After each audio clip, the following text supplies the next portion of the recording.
Let's talk about something scary.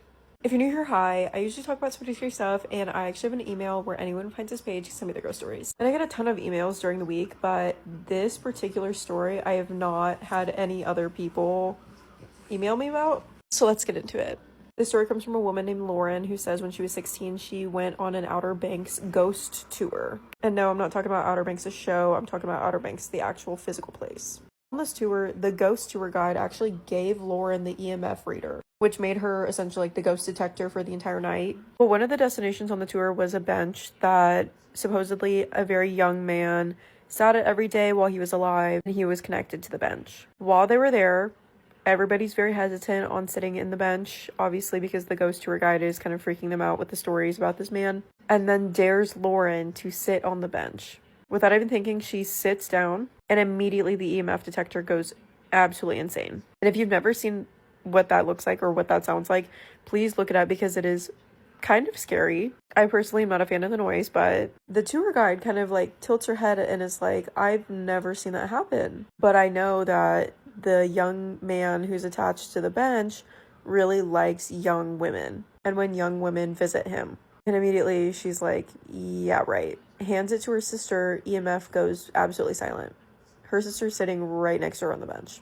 Everybody thought it was a coincidence until they were walking away from the bench, and every single time that Lauren held the EMF detector, it would go crazy. But if anybody else was touching it, it went dead silent. But anyways, that's gonna do it for me. Stay tuned for more ghost stories.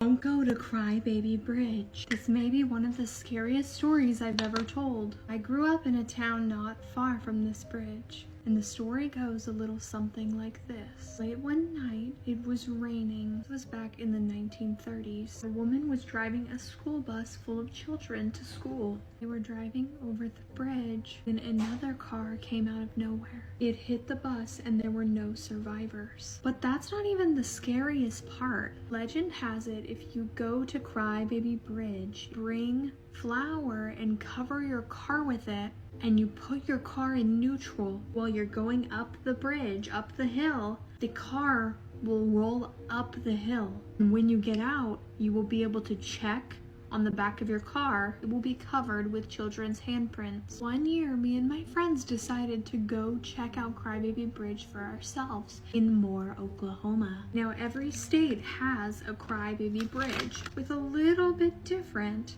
of a legend. The one in Oklahoma specifically is across from a witch's house. Now, not only did my friends want to find Crybaby Bridge, they also wanted to go to the witch's house. Like for part 2? Two boys apologized to the woods, and something accepted their apology. The person who shared this story wanted to remain anonymous, so we're going to call him Derek. Derek had spent every weekend mountain biking with his friend through the back roads around Huntington, Massachusetts. They knew every trail, every turn, and every stretch of dirt road, until one ride made them quit forever. One afternoon, while riding home down an isolated dirt road with no houses anywhere nearby, something suddenly shot out of the trees. Both boys stopped. They assumed it was another friend trying to scare them. He had pulled pranks before, so they called him out. But there was no answer. Then a rock came flying towards Derek's head. It missed. A second rock struck his hand. Sticks started flying from the woods. Derek dropped his bike and ran behind a tree. His friend did the same. When Derek looked over, he saw his friend's face had been cut from one of the flying objects. They yelled into the woods that the prank wasn't funny. That was a mistake. Suddenly, the entire forest exploded. Rocks, sticks, and even large tree branches began flying from the woods. There were so many objects at them that it felt impossible. It looked like dozens of people were throwing them at once. Some of the branches were far too large for a person to throw. Even stranger, none of the objects seemed to arc through the air. They traveled in perfectly straight lines, disappearing deep into the woods behind them. The attack lasted nearly 10 minutes. Finally, Derek's friends started yelling that they were sorry and they would leave. Derek shouted the same thing. Instantly, everything stopped. There were no more rocks or sticks, just complete silence. The two boys slowly stepped out from behind the tree, and that's when Derek saw something that terrified him more than the attack itself. Across the road sat an old rundown shack. The problem was that they had ridden that exact road hundreds of times. The shack had never been there. It wasn't there when they stopped their bikes, but now it sat directly across from them. As they grabbed their bikes, they heard the slow squeal of a door hinge opening. Neither of them looked. They rode away as fast as they could. That was the last time Derek and his friend ever went mountain biking together. In fact, it was the last time Derek ever got on a mountain bike at all. And if you think the only thing hiding in the woods of Huntington, Massachusetts is Bigfoot, think again. Local folklore tells a much darker tale about a creature called the Pukwudgie. Rooted in ancient Native American legends, these are knee-high, gray-skinned forest tricksters that are fiercely protective of their territory. Their behavior perfectly matches this backcountry road encounter. Unlike Bigfoot, who throws solitary, heavy boulders, Pukwudgies hunt in packs.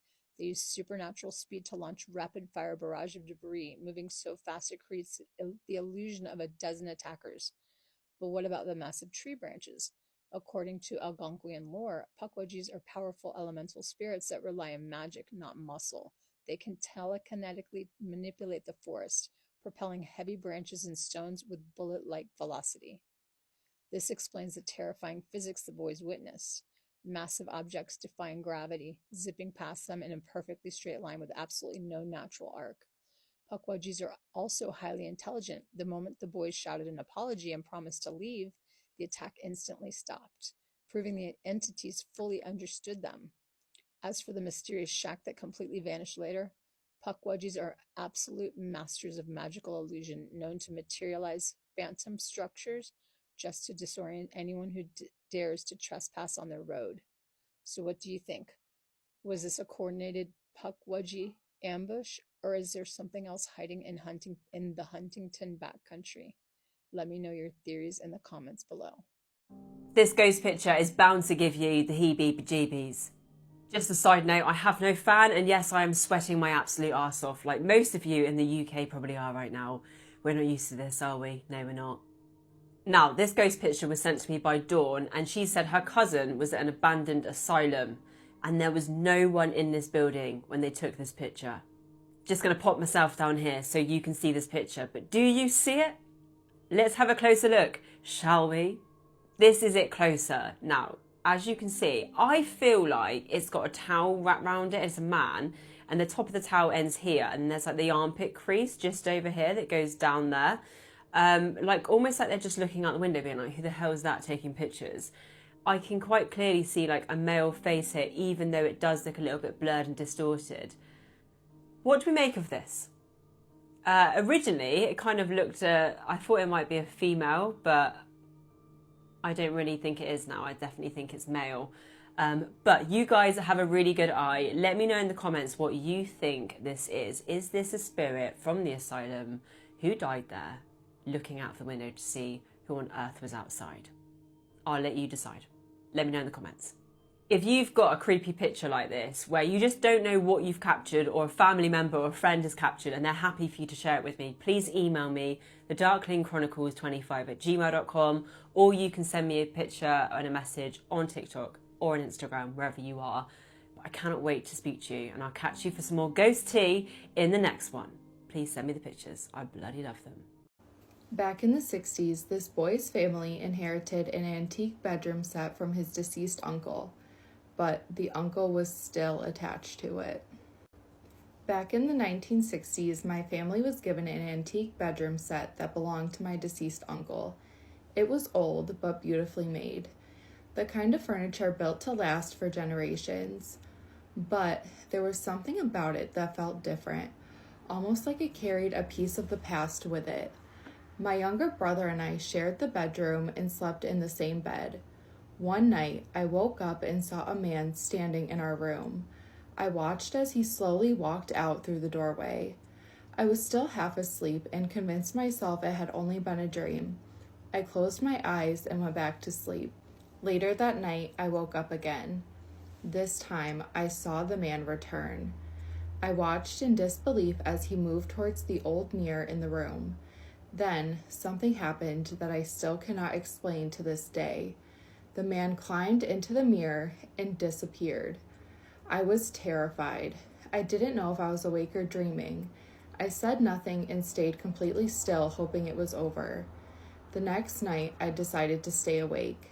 I needed to know if my mind was playing tricks on me. Then it happened again. The man appeared from the mirror. He slowly crawled out, stopped for a moment, and looked directly at us. He stood there silently watching us before turning around and walking out of the room. Frozen with fear, I woke my brother. We stayed awake together, hiding under our blankets, watching and waiting. And sure enough, the man came back. We both saw him walk into the room and crawl through the mirror once again. That was the moment we completely broke down. We ran into our parents' room, crying, terrified, and we told them what we had seen. Our father didn't believe us. He laughed it off and sent us back to bed, saying we must have had a bad dream. But we were too scared to sleep in that room again. So we grabbed our blankets and pillows and made a bed for ourselves in the hallway. When our parents saw how frightened we were, they eventually switched bedrooms with us. A few days later, we woke up to the sound of a massive crash. We ran to see what happened. Our father was standing there, pushing the old dresser and mirror down the back steps. Without saying a word, he went into the garage, came back with gasoline and an axe, and destroyed the entire bedroom set.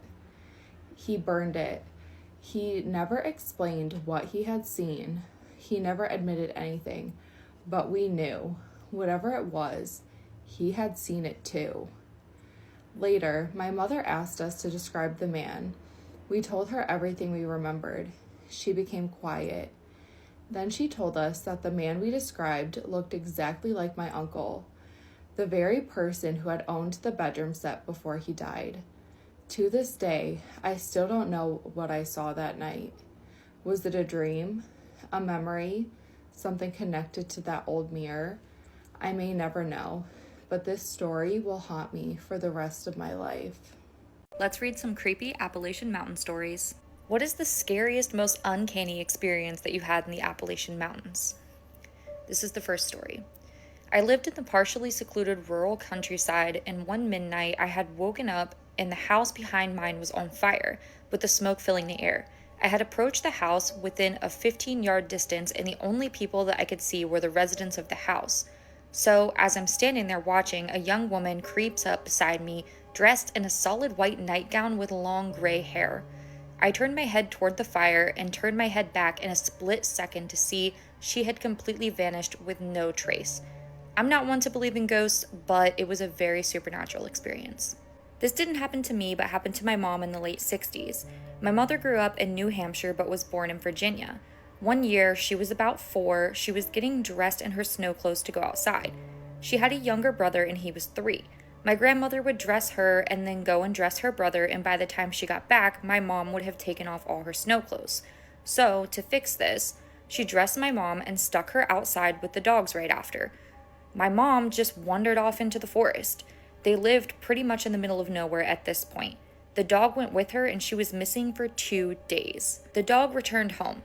They thought she had passed, and then they found her a couple of miles away, sitting at the bottom of a hill, covered in dirt, just playing in the snow. She doesn't remember what happened, but I guess she was just missing and then found.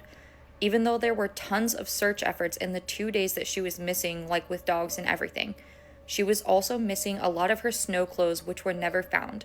Always gives me chills whenever she or my grandmother talk about it. So this is the creepiest thing that's ever happened to me. I recently purchased a small farm in southern West Virginia.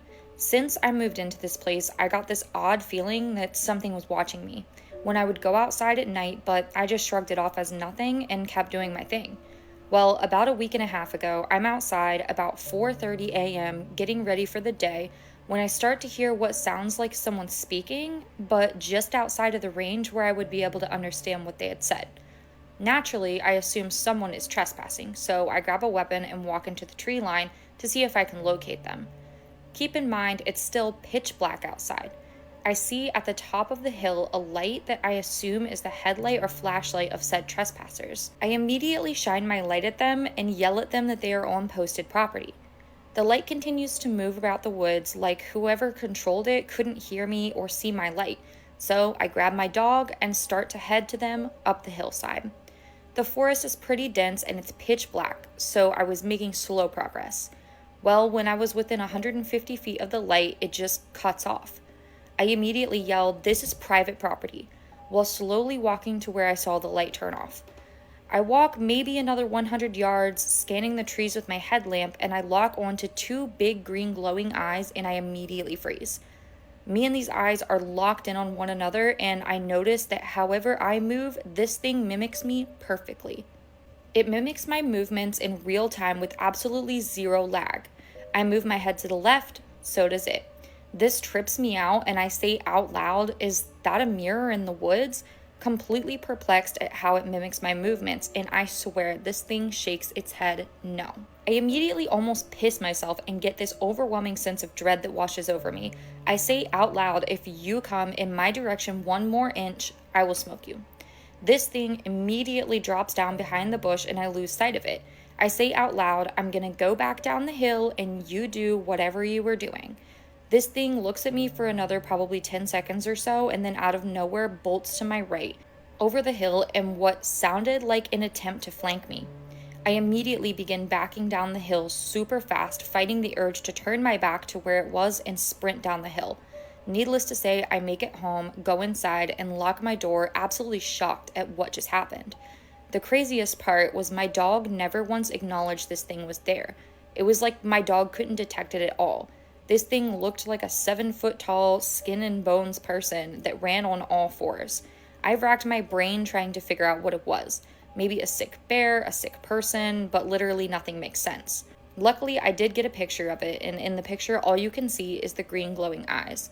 Now, I did look for this picture, but I wasn't able to find it in the Reddit thread. So this last story is actually about a very similar incident to the other person and was a response to them. I saw something like this last night. It was about midnight, and I don't live that far from George Washington National Forest. I was taking my dogs out one last time before bed, and my house has a beautiful view of the mountains. We have a small field, and there's farmers all around us. The grass grows tall around the edge of the property as like a natural fence that my dogs won't cross. I had just turned around to bring the dogs back inside and felt something eerie, like something had just been watching me. I'm used to deer being out or the occasional skunk or possum, but this was different. I scanned the yard, and by the edge of the yard, it was just standing there. It was a pale white, extremely tall and thin person with really long arms.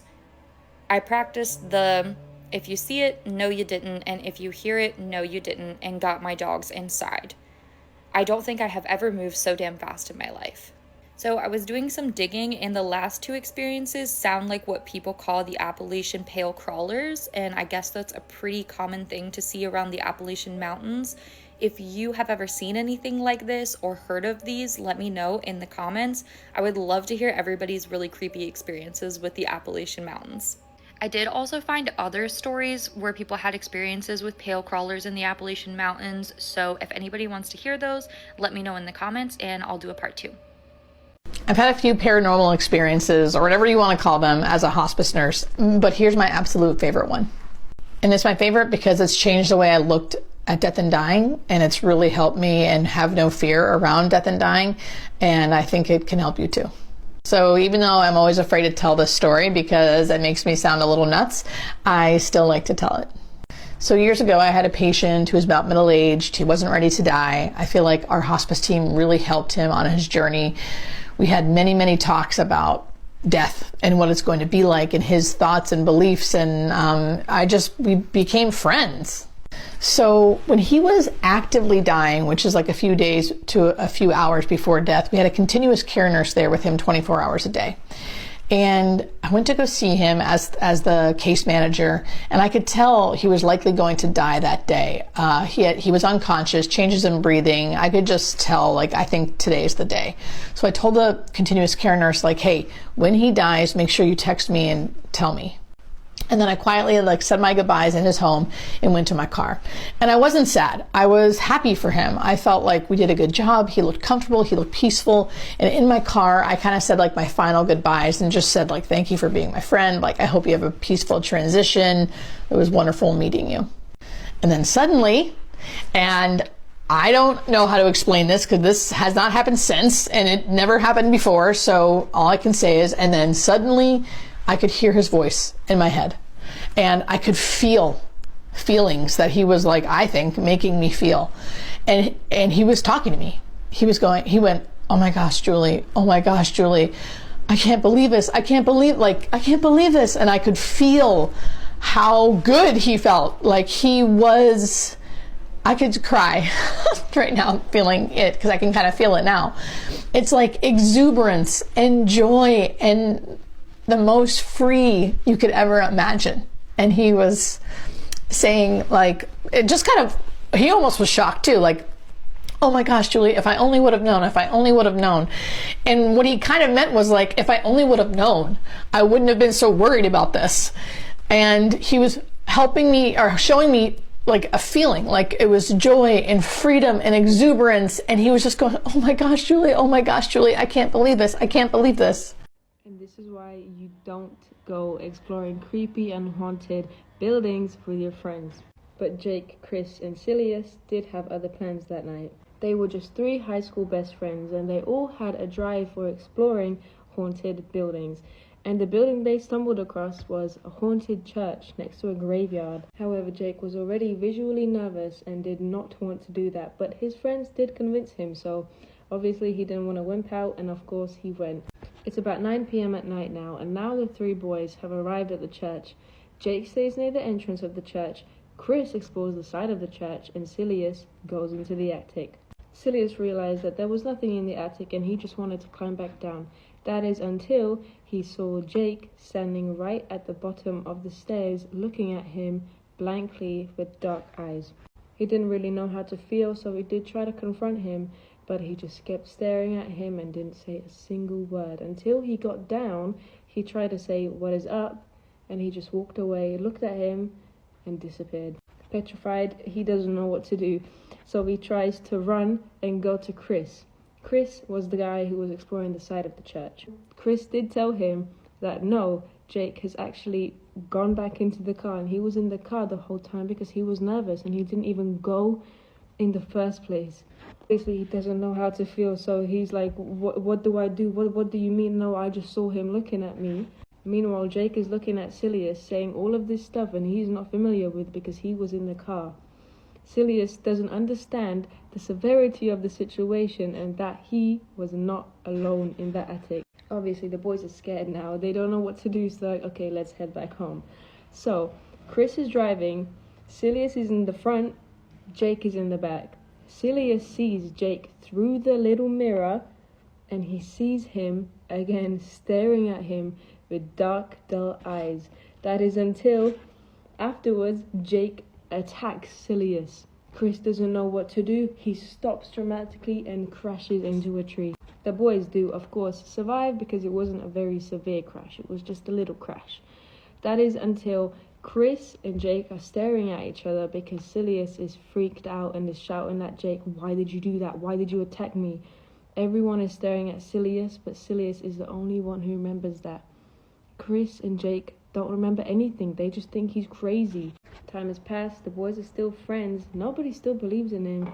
But Silius is left scarred for life and wishes he never had gone on that trip in the first place. Okay, story time about the insane day that I've just had today. I was gonna make this like a get ready with me story time, but after today, the last thing I want to do is get ready. Like, I want to do nothing else. And I also want to post this to just make people aware. If you are ever coming to Crete, watch this video before you book anything or do anything. Okay, so me and my family have been in Crete for just a little bit over a week now. And for the last week, we've really just been chilling out. We haven't been doing too much. And so we thought for our last week, because we're here for 2 weeks, we will hire a car and go and do so many like cool excursions and activities. So that's exactly what we do. We hired a car today and we were planning on going to, I don't know if you've heard of it, if you've ever been to it in Crete, lucky you. It's called the Cave of Zeus. And it's apparently like this really cool cave. It has like the most insane like views in this cave. And so we were like, let's go and do it. So we search up where this Cave of Zeus is, and it says it's an hour and 40-minute drive from us. So we're like, okay, that's quite long. But after looking at it on TikTok, it looked really worth it. It looked like it would be a good thing to experience. So we were like, let's go. Let's just make the trip. It will be worth our while. So we get in the car and we make this journey of an hour and 45 minutes to this cave. But as we're approaching this cave, it's very isolated. First of all, there's no one there. From what I've seen on TikTok, this place gets very busy. Like, it gets rammed. So we were thinking we were going to be seeing so many people. We were going to have to maybe like wait in a queue or something. Like, I was thinking it's going to be busy. We didn't see a person in sight.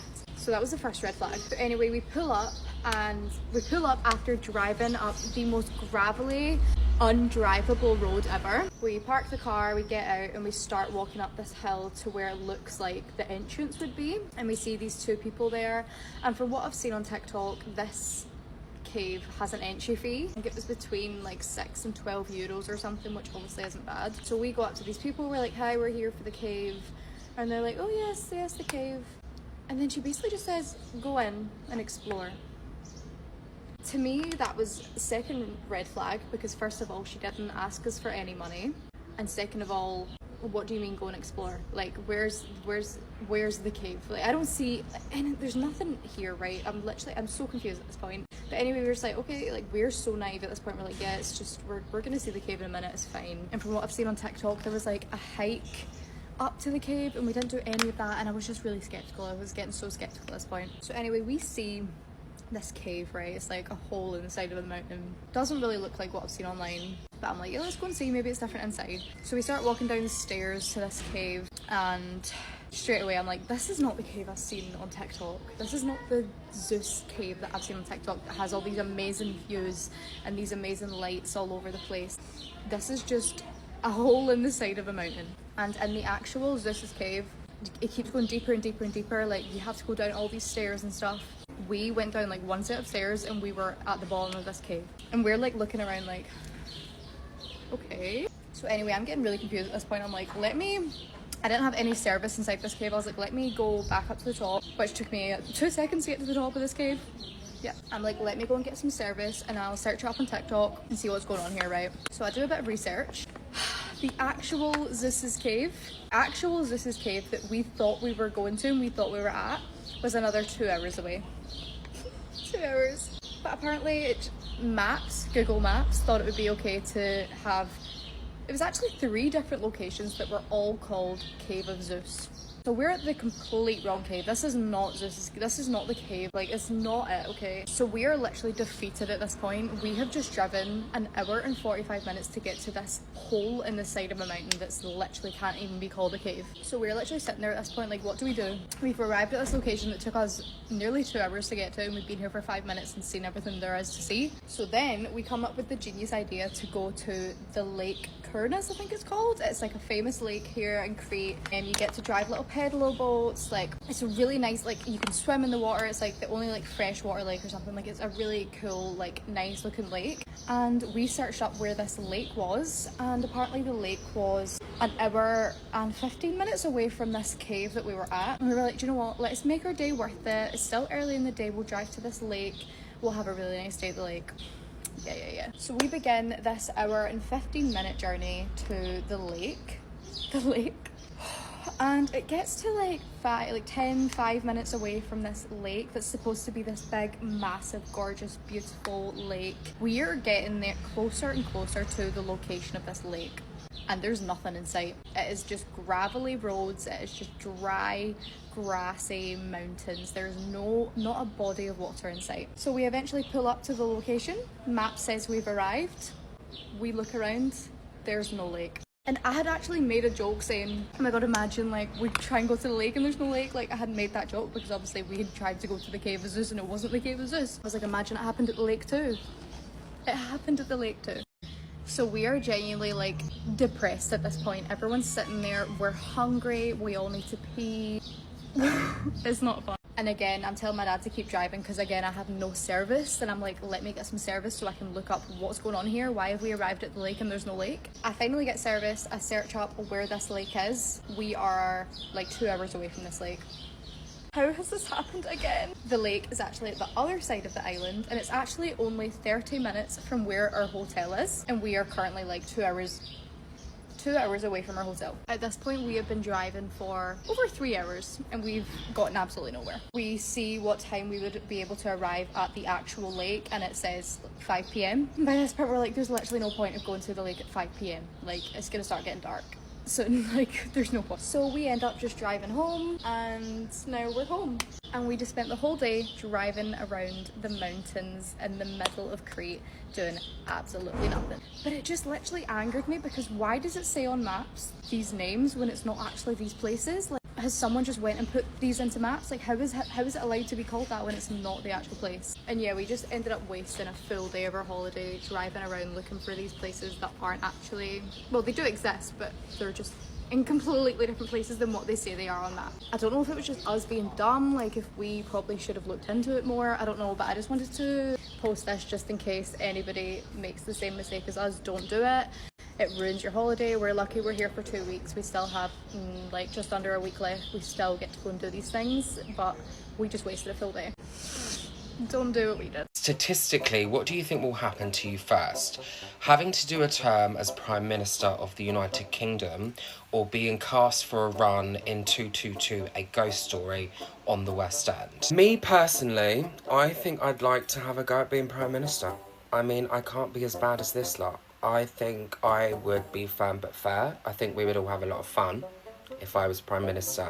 I'm just not really into all of these big arguments and everything like that. And also, I stand my ground, I'm loyal, nobody's gonna walk over my people. But then also, I've always loved the theatre.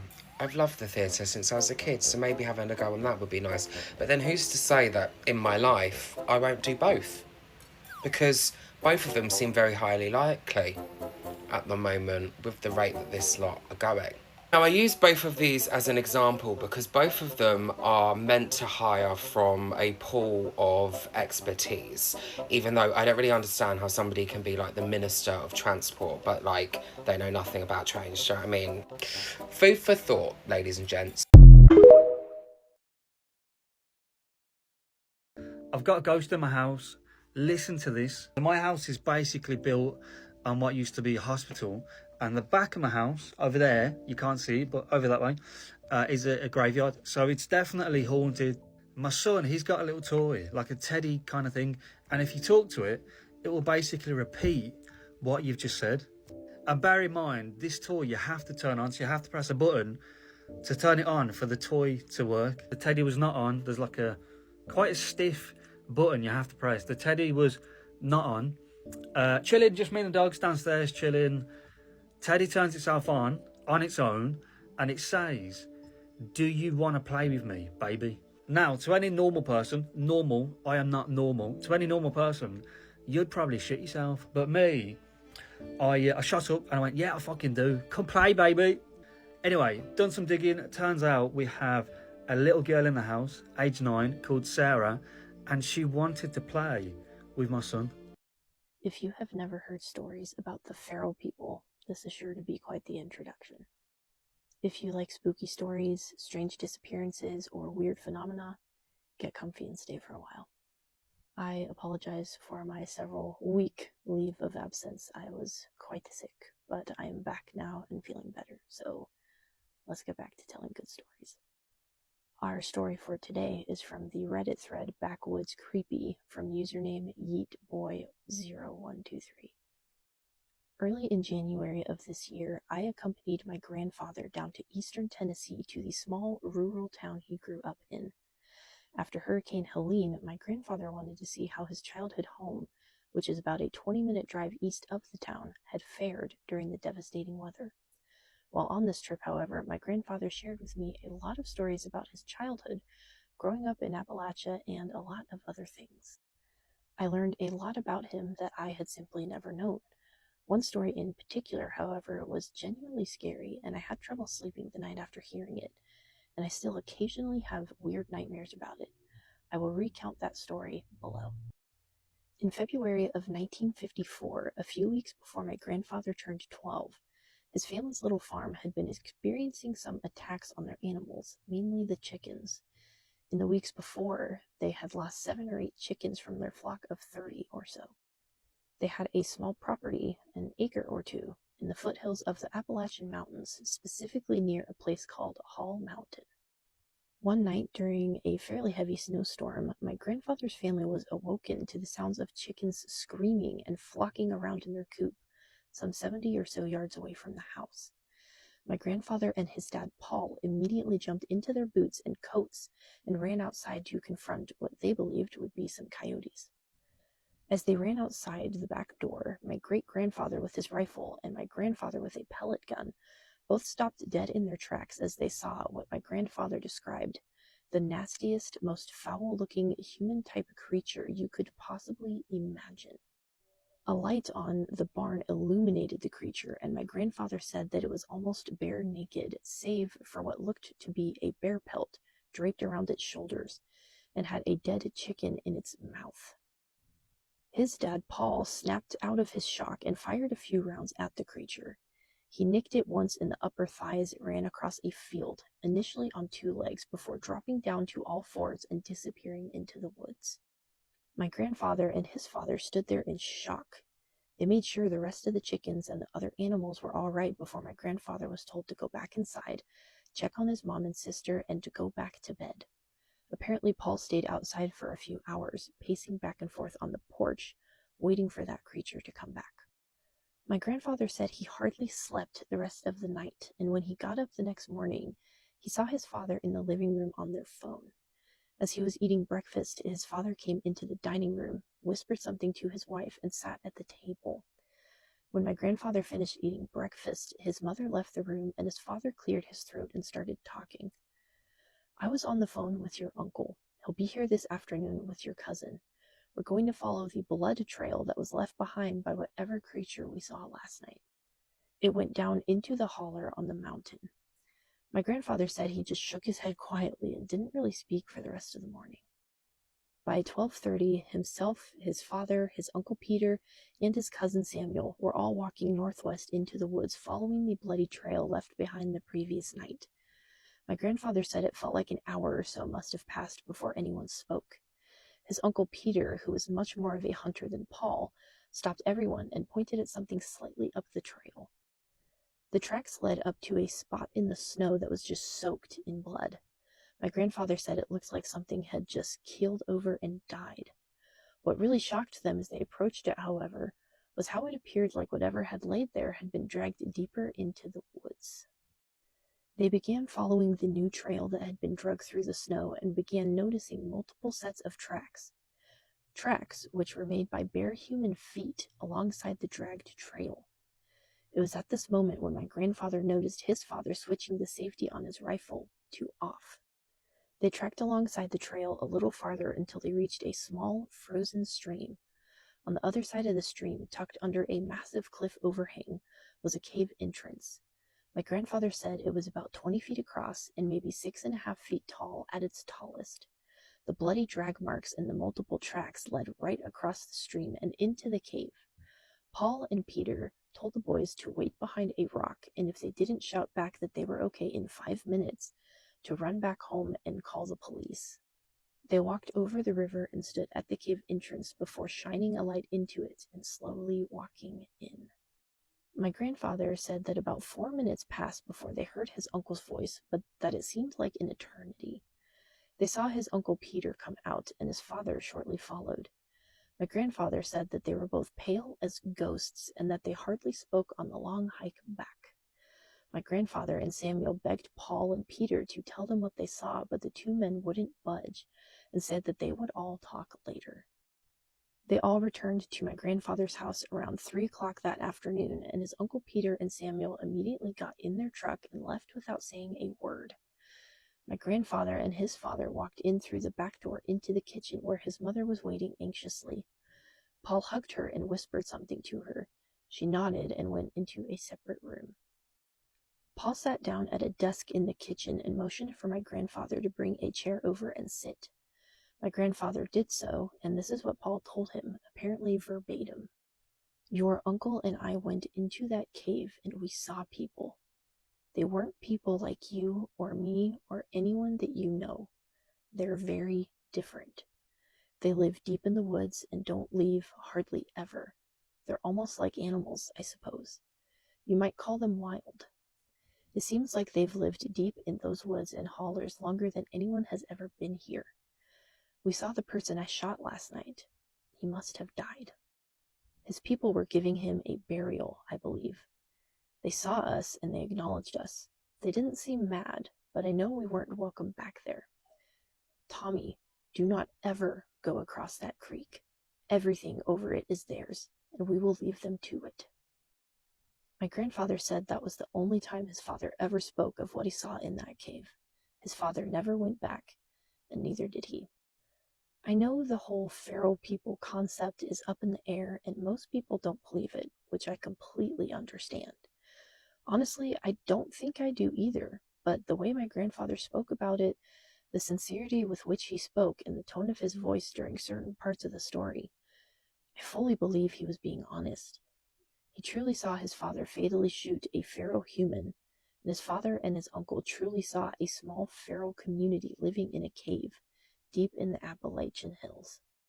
There are many theories and stories of how these feral people came to be and what causes them to become feral in the first place.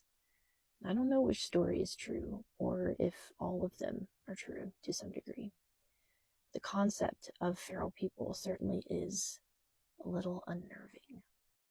If there's any story that you want to share, do so in the comments below. If there's a subject that you would like me to cover, also let me know and I'd be happy to do that. Thank you for watching. I'll catch you in the next one. A girl named Jade sent me an email and she shared her real life stalker story about a guy that she went on one date with who ended up knowing everything about her. And she says basically you never think that something like this could happen to you until it does, but it started when she was 17. She had never had a relationship, but she was interested in dating, and so some of her older friends decided to set her up with a casual acquaintance they knew. His name was Preston, and they met in a group setting with some of their mutual friends, but she said that he was sort of nerdy and socially awkward. He didn't really offer much in terms of his own interests or anything to make her interested in him, so it sort of fizzled out. She didn't even add him on social media. But about a year later, she joined a dating app trying to expand her options, and she came across a profile, and the guy in the profile seemed very cute. He looked a little familiar, but she didn't put two and two together. She didn't realize that it was the same guy that she had met a year before because she hadn't thought about him since. They ended up matching, they ended up talking, and he asked her on a date to a local restaurant. And she was fine with this because she didn't want him to know where she lived. This was her first experience with online dating, and so she goes to meet him at the restaurant. And as she meets him at the restaurant, she realizes, oh, this is the same person that I met a year prior. He says, oh my gosh, I didn't even realize that you were the same person I met a year ago either. And they sit down and they start having dinner. But over dinner, she realized that the vibes were still off. He didn't really offer anything about himself. He didn't really ask her about her, and she was the one that was like sort of forcing this conversation that she didn't even really want to be having. So at the end of the date, he asked, oh, can I drive you home? But she's like, no, it's okay. I'll just get you an Uber. She knew she was not interested. But then right before she's about to leave, he's like, oh, have you ever thought about getting another dog since Smokey passed? And that stopped her in her tracks because Smokey was her childhood dog that passed away when she was 13. She says, I knew for a fact I had never mentioned this dog to this man, but somehow he knew him by name. She thought this was an extremely bizarre thing for him to ask, especially on a first date with him not even knowing her, but she assumed that he must have just looked at her social media, maybe her past post or something, and gotten the information that way. So she brushed it off. She ended up leaving alone, and he continued messaging her through the dating app, though she thought that if she just slowly sort of pulled away, he would lose interest, but he didn't. It was like when he sensed that she was pulling away or not engaging in conversation, he would bring up an obscure show that she was watching or a book that she was reading. He brought up her favorite band and asked if she would be willing to go and see this band with him. And she thought that all of this was very strange, but that it must be related to him just looking at her social media. So she just decided to fully ghost him. And remember, he did not have her as a friend on any social media platform. So if he was getting this information from her social media channels, he must have just been looking at it and going from there. He continued texting her through the dating app for about a month before she removed him from her matches entirely. But then he switched to the photo sharing platform. He began sending her private message request after message request and commenting on all of her photos. And she thought at first that it was harmless, but when it didn't let up after another month, she blocked him there as well. Then she noticed that he started making new profiles so that he could continue commenting on her photos and sending her message requests. She blocked those profiles as soon as they popped up, but it never let up. So eventually she made her entire profile private. You would think it ends there, but it doesn't, because then he started making profiles posing as people that she actually knew in real life, and he tried to catfish her that way. He moved to the other platform in which you make a profile and accept friends and post status updates, and began posing as people that she went to school with or former coworkers. The conversation would start like, hey, it's me, Catherine, I got hacked and this is my new profile. And so she would go back and forth with this friend that she thought that she was talking to until she would bring up something from the conversation in real life, and that friend was like, what are you talking about? She would show them the profile and they would be like, that's not me, someone is impersonating me. And this happened a number of times with several different people. And at the time she didn't really know who was behind it, but it got to a point where it happened so frequently that she stopped accepting new friend requests and message requests because she was too afraid that it was a hacker. But she noticed around this time that the requests from Preston had stopped coming in, and so she thought that he had moved on. About a year passed, and she ended up getting a job working in the kitchen at a restaurant. And her birthday was coming up and she wanted to take off, so she put in a time off request so that she could go out to dinner with family and then go out with friends after. And as she was sitting at dinner with her family, she got a message request on the photo sharing app, and she opened it up and it was another profile that Preston had made, and he asked how her pasta dish was. She blocked the request immediately, but then about a minute or two later, another request came in from a profile without a photo, and it said, if you tell the waitress it's your birthday, she'll give you a free dessert. This, of course, scared her. She hadn't even posted where she was at or that it was her birthday, and so she went to the bathroom to calm herself down. And when she came out of the bathroom, she saw Preston leaned up against the men's bathroom across the hall. When she saw him, she beelined it back in the women's restroom and called her sister, who was sitting at the table, to come into the bathroom so she could walk her back to the table with her family. When her sister came in, she told her about everything that had been happening, and her sister was like, well, show me who it is, I'll confront him. But when they walked back out of the bathroom, he was gone, and she spent the rest of the dinner on edge. Still, though, she tried to rationalize this in her head and thought maybe he just happened to be eating at the same restaurant when she was there, which is how he knew that she had ordered pasta and that it was her birthday. And she didn't want it to ruin her night, so after dinner, she still decided she was going to go out with her friends. And her friends were having this big bonfire in a more remote part of their town. It was in a secluded, woodsy area on private property that was owned by one of her friends' parents. As the night went on and she spent a few hours with her friends, talking and laughing and having a good time, she sort of forgot what happened at the restaurant. But then her stomach dropped because she had another message request. And when she opened it up, it was another new profile with no profile photo. And it was asking listen to me. Asking her why she was sitting so close to one of her male friends. That message creeped her out more than any other message she received, because it either meant that he was somewhere around where he could see what she was doing, or he was watching her friends' posts about what she was doing. She started telling her friends all about Preston and how many times he had tried to message her through the years, and started putting two and two together about him making the fake profiles posing as them. They offered to take her to the police station, but she was hesitant to get law enforcement involved because she was worried that they would tell her that she was being overdramatic, because he hadn't threatened her, and it could be explained by him simply watching the social media channels of the people that she was around. But about a week later, things escalated again when she was babysitting her 3-year-old nephew, and there was a knock at the door. She went to the door and opened it, and there stood Preston holding a Subway sandwich and a bottle of Jack Daniels. When she opened the door, he simply said, "We can have a little date after you put the baby to bed," and she slammed the door in his face and called the police. By the time they got there, he was gone, but she showed them the messages and they told her to keep her distance. And maybe calling the police worked, because the messages actually stopped for a while. Maybe he was in the area and had seen the police arrive, but he didn't message her again for about a year. She eventually ended up moving out of her mom's house, and she felt safer in her new space because she knew it meant he had absolutely no idea where she lived, and she was very careful not to post anything on any of her profiles, even though they were private, so that he couldn't figure out where she was in case he was still watching. Shortly after that, her mom also moved out of that house, which gave Jade a sense of peace because she knew that it meant he couldn't stalk her family either. Sadly, shortly after her mom moved out of that house, she passed away, and Jade and her sisters planned a memorial service at a church that their mother attended. Toward the end of the celebration of life, though, Jade and her sisters were saying their goodbyes and thanking everyone from coming when someone caught her eye from across the room, and she looked toward the back of the church, and she caught a glimpse of Preston getting up from a chair and walking out the back door of the church. She immediately checked her phone. She noticed that he had not sent her a message request or indicated in any way, shape, or form that he was coming. He had simply shown up, and she wouldn't have even known it had she not seen him get up and exit the church. Now, Jade says she has not heard from him since that day, but the scariest thing is she's not sure if he actually stopped watching her and finally left her alone, or if he just stopped letting her know that he's there. She sent this sort of as a warning. Be careful what you post on social media. Be careful who you let in to know the intimate details of your life. And if you feel like something is off from the get-go, let somebody know. I'm not sure if she'll be responding to comments, but she will be seeing them, so let her know if you have any thoughts. And if you have an experience of your own, something that still leaves you unsettled or something that you want to warn people about, let us know. We would love to hear it. Hi guys, story time. I didn't sleep very well last night. I went down a rabbit hole, which was very stupid of me, for one, okay? I went down the rabbit hole of the historic ginormous snake. It's like Titanoboa or something like that. Anyways, I'm terrified of snakes. I hate them. They freak me out. But I've been watching these creators that have a lot of reptiles, a lot of animals. I love animals. I mean, I have 5 dogs and 4 cats. I'm obsessed with animals. Everybody calls me Snow White because, excuse me, animals gravitate to me a lot. Anyways, so I went down that rabbit hole, which kind of like gave me the heebie-jeebies. And apparently some billionaire had one locked up in some room. I don't know. Like, it's hard to, what do you believe at this point?